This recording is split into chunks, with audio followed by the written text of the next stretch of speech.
Okay, beam circuit for our 3-year-old Opal class. These guys are going to start on their low beam and they're going to be working on their sideways walk. We're going to ask for arms to be out in a T position as they side step together across the beam. Those T arms are going to help them the most with their balance, and it's also going to get them into a good gymnastics position, being aware of what their arms are doing.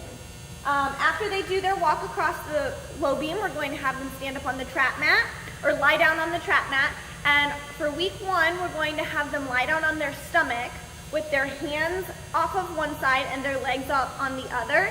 And we want their head continuing the direction that they're traveling, so they're laying on the mat the short direction. We don't want them laying on it the long way, because then they're not having to engage their muscles to hold their arms and legs up in the air.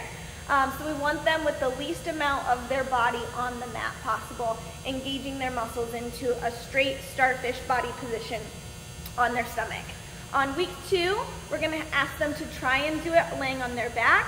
That's pretty challenging and it takes a lot of core strength, and there's probably going to be a lot of corrections needing to be made as far as where their arms are and where their head is, and trying to get them to find that straight line. And that's going to be your focus for spotting for that for the first 2 weeks. On our floor beam, we're going to have our students crawling across the beam, and we're going to introduce our butterfly hands. So we're going to ask them to put their thumbs together from the tip to the base, all the way together, and then their fingers are their butterfly wings.